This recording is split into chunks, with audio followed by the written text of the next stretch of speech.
계속되는 유혹에 여러분은 얼마나 버틸 수 있으십니까? 돈으로 유혹할 때도 있고요. 명예로 유혹할 때도 있고 또는 이성으로 유혹할 때도 있고요. 사람이 탐심을 가진 모함직하고 먹음직한 것들에 넘어갔듯이 사람의 마음을 현혹하게 하는 것들로 인해서 우리는 유혹을 받기도 하고 그 유혹에 넘어가 죄를 범하기도 합니다. 오늘 발람이라고 하는 사람은 선지자로 소개되어 있습니다. 선지자라 얘기하지만 사실 구약신학자들 가운데 많은 논란이 있긴 있습니다.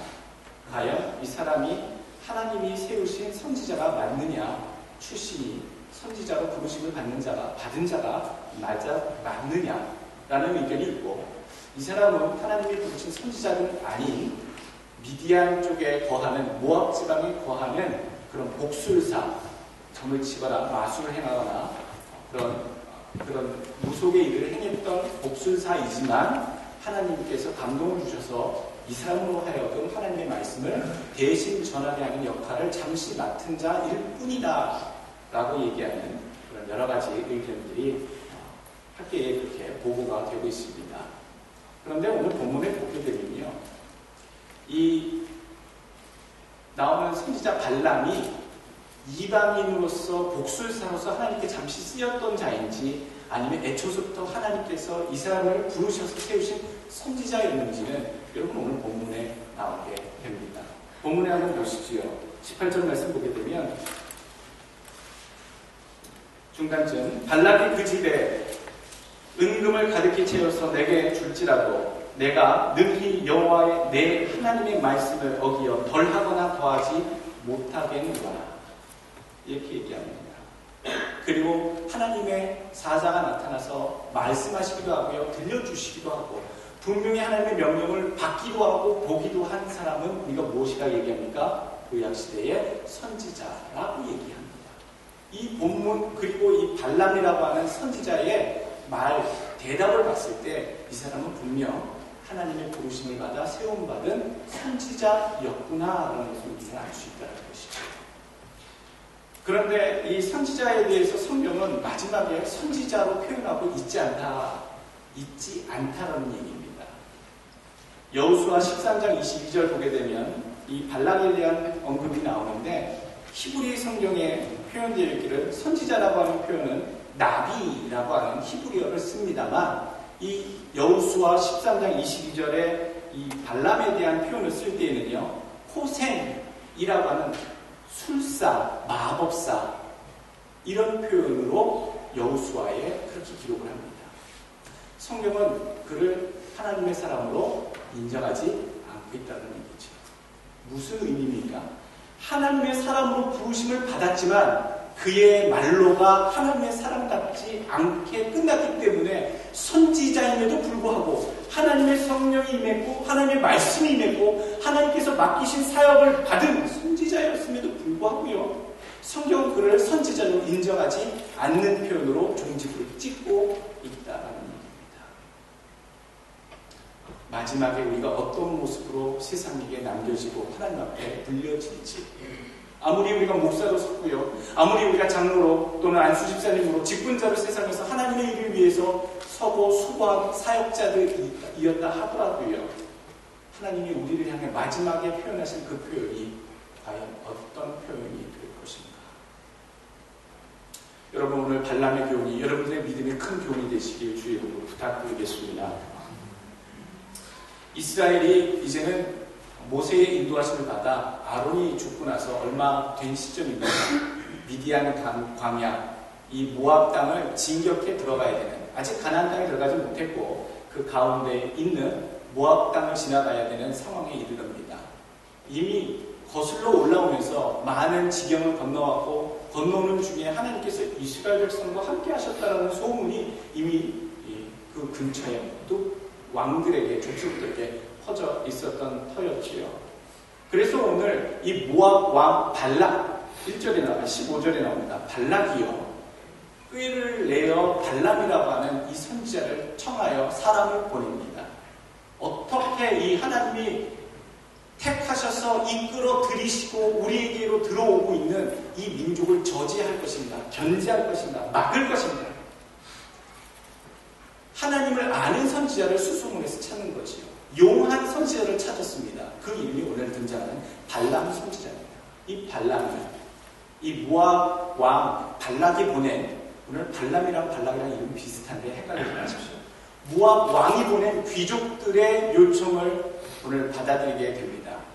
맨 먼저 귀족들이 왔을 때에 은과 금을 다 채워서 주고 네가 원하는 모든 것들을 다 채워주겠다라고 하는 이 모압 왕의 전가를 귀족들의 입술을 통해, 귀인들의 입술을 통해 발람 선지자에게 전합니다. 근데 발람 선지자가 그렇게 할 수 없다. 내가 하나님이 행하신 것, 말씀하신 것 외에는 내가 그들을 향해 할 수 없다. 모압 왕이 원했던 것은요, 이 선지 사역을 하고 있던 발람을 통해서 이스라엘 백성을 하나님의 이름으로 저주함으로 인해서 하나님의 저주가 이 이스라엘 백성에게 임해서 이 모압 땅이나 미디안 지역으로 들어오지 못하게 하려고 하는 술책을 썼기 때문에 하나님을 아는 선지자를 불러다가 이스라엘 백성을 저주해달라고 지금 요청을 하고 있다는 겁니다. 그 저주의 대가로 금과 은과 모든 것들을 약속하고 있는데, 오늘 민수기 22장 1절에서부터 15절까지 말씀 보게 되면 이 발람 선지자가 처음 그런 요청에 있어서는 거절을 합니다. 그렇게 못하겠노라 라고 얘기합니다. 그랬더니 오늘 15절에서부터 두 번째 다시 사절단이 파견돼서 더 존귀한 귀인들이 더 많이 파견됐지요. 그래서 오늘 발람 앞에 섭니다. 더 좋은 것, 금과 은을, 18절 말씀, 그 집에 은과 금을 가득히 채워서 내게 줄 것이다 라고 말씀을 전했는데, 18절 말씀 잘 보면 발람이 여기에도 마음을 동하지 않는 것처럼 보입니다. 내게 줄지라도 내가 능히 여호와 내 하나님의 말씀을 어기거나 덜하거나 더하지 못하겠노라. 그 청탁을 내가 받아들일 수 없다라고 공식적으로 선포합니다. 그런데 오늘 이 18절 이후의 말씀들, 오늘 읽으신 본문을 보면 참 이상한 일들이 터지고 있지요. 19절, 20절 말씀, 하나님이 밤에 발람에게 임하여 이르시되 그 사람들이 너를 부르러 왔거든 일어나 함께 가라. 그러나 내가 네게 이르는 말만 준행할지니라. 여러분, 오늘 우리에게 주시는 교훈의 첫 번째는요, 하나님이 행하라고 지시하신 것만 행할 수 있는 믿음이 되셔야 된다는 겁니다. 여러분, 하나님이 하시라고 하는 것만 정확히 지킨다라는 것, 더 과하지도 않고요, 부족하지도 않고요, 하나님이 원하시는 그 시점에 원하시는 만큼, 요구하시는 만큼 한다는 게 얼마나 중요한 하나님께 헌신을 보이는 행위인지 오늘 성경은 얘기해주고 있습니다. 계급사회에서 이런 모습들을 보게 됩니다. 상급자와 하급자가 있을 때에 하급자들이 다른 사람들과 만날 때에 상급자의 권위를 권위를 이용해서 자기의 욕심을 채우거나 그 명령을 교묘히 이용하거나 내용을 변경시켜서 자기가 원하는 일을 행하는 그런 사람들이 간혹 있습니다. 누가 그걸 너한테 하라고 그랬냐? 그러면 뭐 중대장님이 그걸 시켰는데요. 그 내용을 살짝 바꾸어서 그렇게 하는 그 간교한 그런 사람들도 있지요. 우리가 참 한국에서는 국회의원들 그러면 참 욕을 많이 먹는 그런 직업군에 있는 사람들입니다. 우리가 위해서 기도해 드려야 될 건 줄 압니다. 그런데 참 재선된 국회의원들은 정말 초심을 갖고 열심히 국민을 위해서 열심히 일하는데 3선, 4선, 5선까지 가면 국회의원들이 참 많이 부패한다라고 그래요.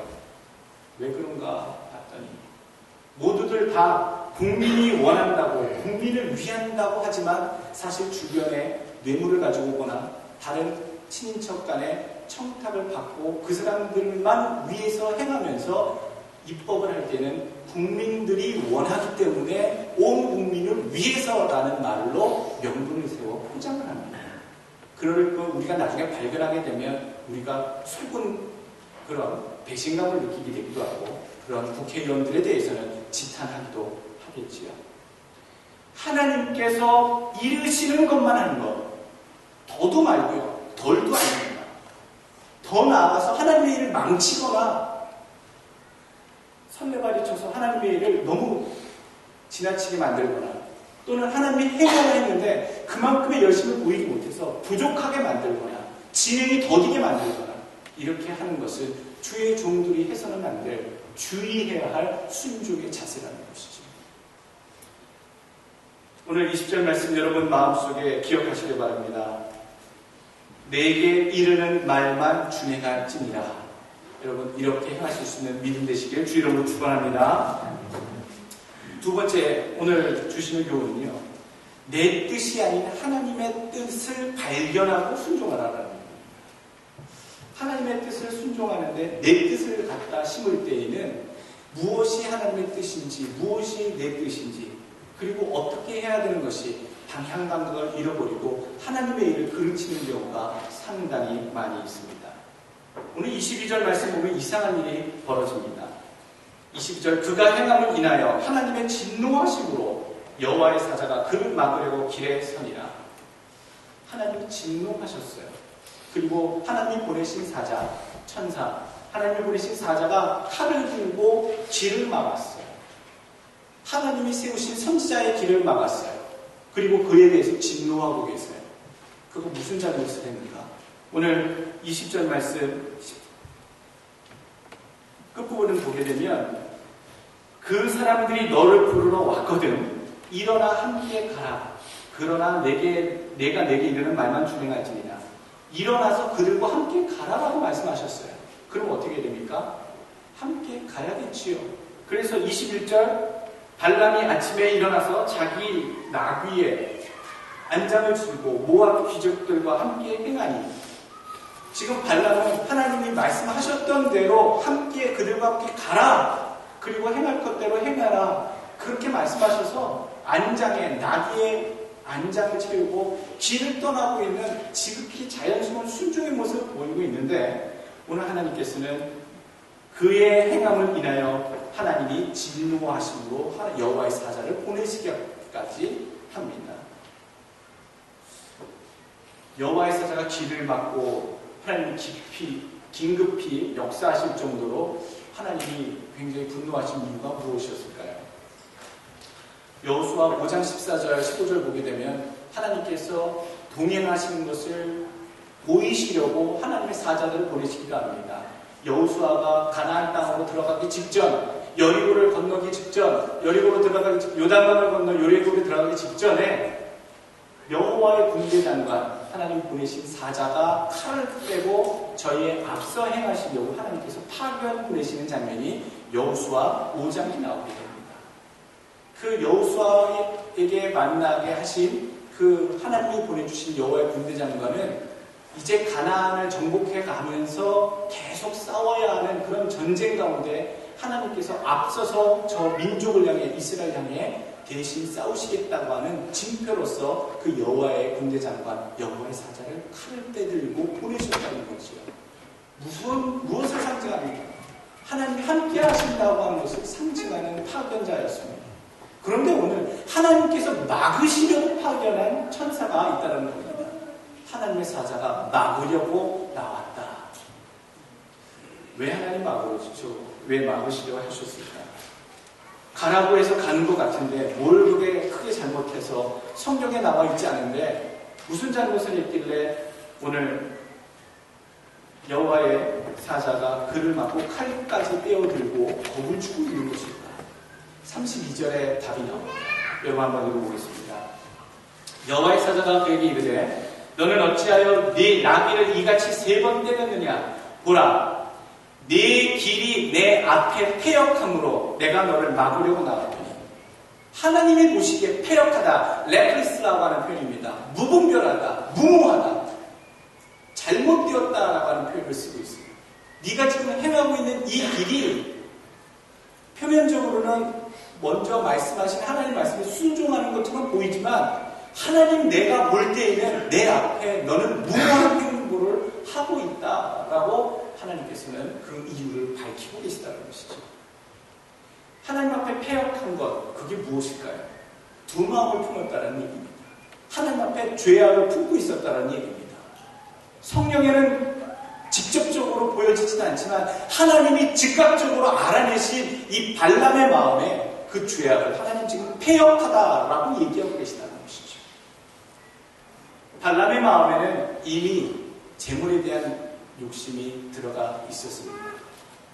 오늘 성경 말씀에 20절, 22절 그 사이에는 하나님의 말씀대로 듣고 그들과 함께 길을 떠나는 것처럼 순종하는 모습처럼 보입니다만 사실 이미 발람의 마음속에는 이스라엘 백성을 어떻게 하면 저주를 하든지 어떻게 하면 적당히 처리를 해서 발락 그 모압 왕이 약속한 부귀 영화 금과 은을 내가 취할 수 있을까라고 하는 아주 가득한 깊은 탐심이 하나님 앞에 발각되었기 때문에 하나님이 긴급하게 발람이 행하는 그 길을 막고 계시다.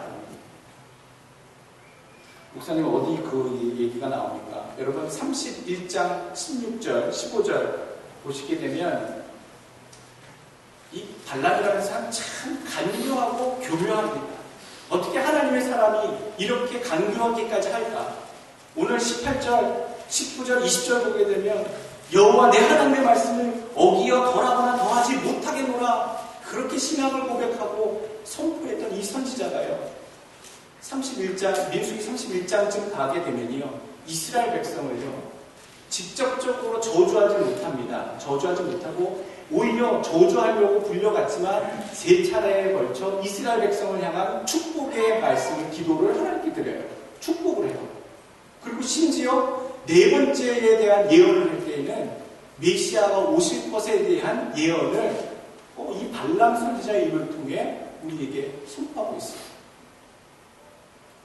민수기 31장에 보게 되면 이스라엘 백성이 결국에 바알보올이라고 하는 우상 숭배를 하게 되고 그 우상 숭배 때문에 하나님이 분노하셔서 이스라엘 백성은 23,000명 또는 어떤 책에는 24,000명에 대해서 연병이 돌게 해서 저들을 심판하셨다라고 얘기합니다. 무슨 얘기가 좀 있었냐면요. 이 하나님께서 이스라엘 백성을 사랑하시고 축복하시고자 하는 강권적인 역사를 알고 있고 체험했기 때문에 저주를 하려고 그 마음에 동의해도 입술에서는 찬양과 축복이 이 선지자의 입으로 계속 선포가 되어 있다는 것을 알기 때문에 이 발람은 작전을 바꿉니다. 이스라엘 백성들이 하나님 앞에 행한 죄악을 저지르고 우상 숭배해서 하나님을 분노케 만들어 하나님의 저주를 받도록 만드는 계략을 쓰게 합니다. 그것이 민수기 31장에 나오게 됩니다. 발람의 꾀임에 빠져 바알부올의 꾀임에 넘어갔도다. 그러므로 너희가 오늘 보시게 되면 25장 17절 미디안 그 꼬임을 했던 발람을 찾아왔던 그 미디안 족속과 전쟁을 벌여 저들을 치라라고 말씀하고 계시고요. 그 미디안을 치러 갈 때에 미디안 정복 전쟁을 벌일 때에 발람 선지자도 같이 잡아서 민수기 31장 16절 함께 그 발람에 대한 복수를 이스라엘 그 백성들이 진행을 하게 됩니다. 얼마나 교묘합니까? 강제적으로 하나님께서 강권적으로 축복만 하게 하시고 저주를 못하게 하시니까 이스라엘 백성들에게 그 바알볼의 우상을 소개합니다. 그 소개해서 그것이 하나님과 관계된 종교적인 행위와 관련됐다라고 해서 이스라엘 백성들을 일부 분들을 꼬이기 시작했고요. 그 바알볼은 음란의 신입니다. 그 음란의 신들이 이방 여자 결혼하게 하는 그런 관계를 맺게 하는 그런 죄악들을 하나님 앞에 행할 때에 하나님의 분노를 사게 해서 24,000명이 오늘 그 연병으로 죽었다라고 성경에 나오게 됩니다. 아마 뒤로 다 금과 은을 받았겠지요. 오늘 성경에 그렇게 구체적으로 나오지 않습니다만 오늘 성경이 이 발람이라고 하는 자가 얼마나 간교한 하나님의 말씀을 받은 선지자임에도 불구하고 주의 사역을 맡아 선포한 사역자임에도 불구하고 얼마나 간교한 길로 돌아선 그런 거짓 선지자가 되었는지에 대해서 일깨워주고 있습니다. 여러분, 세 번째 우리가 여기서 교훈을 얻어야 될 것은요. 잘못된 길을 막으시는 하나님에 대해서 감사하는 마음을 가지셔야 됩니다. 어떤 거에 대해서 감사하느냐면요. 내 앞길에 나귀를 찾으시길 바랍니다. 오늘 이 발람이 잘못된 길로 나갈 때에 나귀에게 하나님의 사자가 나타나서 먼저 그 길을 막고 계시죠. 나귀가 그 천사, 그 검을 빼든 무섭게 생긴, 검이 들었으니까 무섭겠죠. 나귀도 동물인데. 무시무시하게 생긴 하나님의 사자를 보고 그 길에서 가지 못하고 밭으로 내빼니까 이 발람이 자꾸 길로 올라가라고 작대기를 치고 이끌어 오려고 합니다. 그런데도 그 상황을 일찍이 파악하지 못하고 이 발람은 계속 자기의 고집을 부리는 모습이 부문 가운데 나오지요.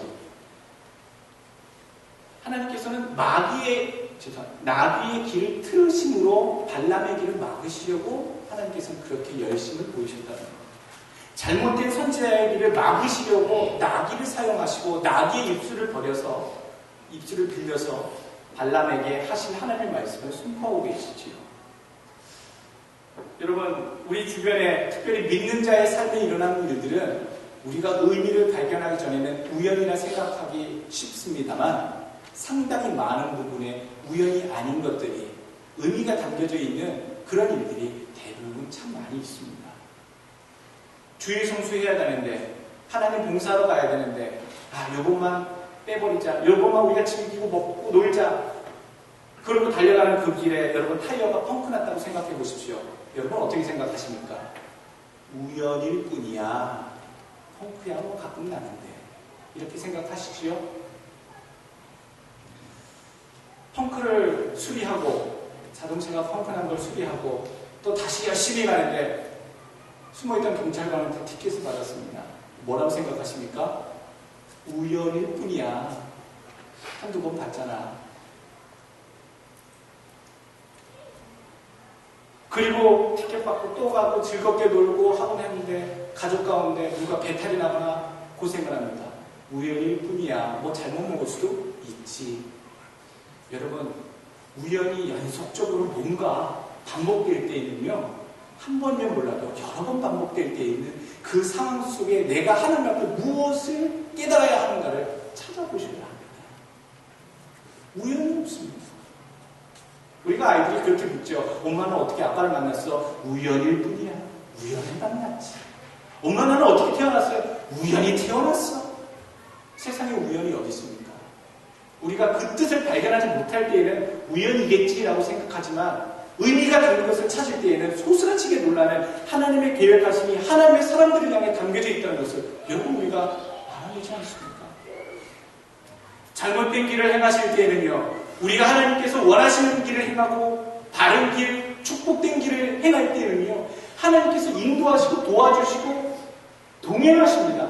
그런데 우리가 잘못된 길로 들어갈 때는요, 어떻게 하신다고요? 막으시는 하나님이신 것도 여러분 믿으시길 바랍니다.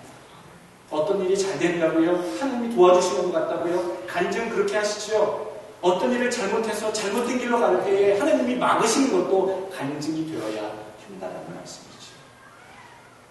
우리 습성 가운데 우연이라고 치부하는 이런 잘못 가운데 하나님 죄악된 길로 진행되지 않도록 여러분 깨달으시는 신앙인 되시길 주 이름으로 축원합니다.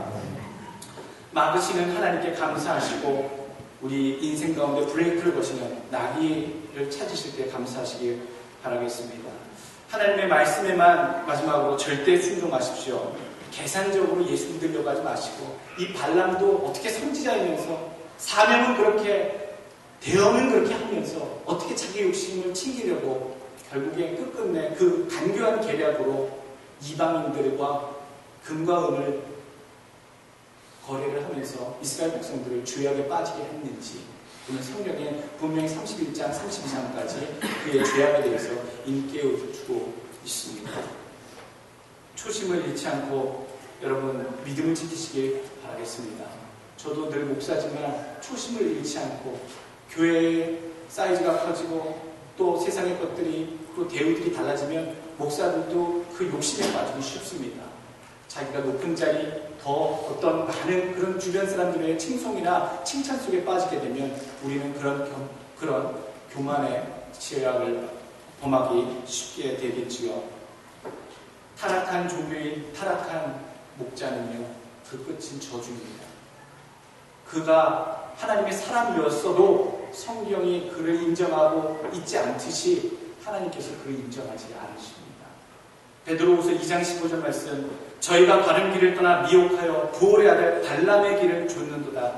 그는 불의의 싹, 즉 탐욕이죠. 탐욕의 싹을 사랑하다가 자기 불법을 인하여 책망을 받되 말 못하는 나귀가 사람의 소리로 말하여 이 선지자의 미친 것을 금지하였느니라. 이 사람들은 물 없는 샘이요 광풍에 밀려가는 안개니 저희를 위하여 캄캄한 어둠이 예비되어 있나니. 거짓 선지자라는 얘기입니다. 아무리 예전에 하나님의 것을 얘기하고 하나님에 대해서 얘기하고 선포하고 고백을 했어도 초심 하나님의 것을 준행하지 않고 하나님의 것을 잃어버린 그 순간 이후로부터는 오늘 성경에 거짓 선지자 발람의 길로 간 자, 저들에게 예비된 어둠이 예비된 자들, 어둠이 뭡니까? 천국입니까? 지옥을 얘기합니다. 하나님이 인정하시지 않는 거짓 선지자의 길을 오늘 발람을 통해 우리에게 교훈해주고 있습니다. 34절 발람의 말씀 보시죠. 민수기 22장 34절, 발람이 여호와의 사자에게 말씀하되 내가 범죄하였나이다. 당신이 나를 막으려고 길에 서신 줄을 내가 알지 못하였나이다. 당신이 기뻐하시지 아니하면, 당신이 이를 기뻐하지 아니하시면 나는 돌아가겠나이다. 돌아갔어야 돼요. 돌아갔어야 되고 그 마음에 금은보화에 대한 탐식을 내려놨어야 되는데, 고백은 이렇게 했습니다만 그 뒤에 발람의 행적을 보게 되면 이스라엘 백성을 어떻게든지 죄악 가운데 저주를 받게 하고 그 대가로 뇌물을 공여받은 것으로 역사에 기록이 되어 있습니다. 알고도 외면하는 것, 알고도 회개하지 않는 것, 고치지 않는 것, 여러분 멸망밖에 없습니다. 저주밖에 없습니다. 오늘 여러분 몰랐다면 알아야 하고요, 알았다면, 하나님의 뜻을 알았다면 외면하지 말으셔야 합니다. 여러분 인생을 향해, 내 믿음을 향해 하나님 말씀하고 계신 거 있습니다. 고치라고, 돌이키라고. 완전히 돌이키시고, 오직 내가 지금 오늘 베드로후서 2장 15절 말씀한 것처럼 이 선지자가 미쳤다라고 말씀하고 있어요. 성경에 정말 매드니스라고 표현하고 있어요. 미쳤다는 거예요. 돈에 미쳤다는 거죠. 물질에 미쳤다는 거죠. 선지자가 미쳤을 때에 많은 사람들이 말세에 그것을 따라가는 자가, 그런 선지자들, 그런 종교인들이 많을 것이다. 사도 베드로가 얘기하고 있는 겁니다. 우리 주변에 많이 보게 됩니다. 여러분 빠져 계신 건 뭡니까? 돈 버는 거에 빠져 계십니까? 세상 즐거운 거 즐기는 그 맛에 빠져 계십니까? 오늘 하나님의 부르심, 하나님 맡고 계신 거 보이지 않으십니까? 나기는 보는데 우리는 왜 못 봅니까?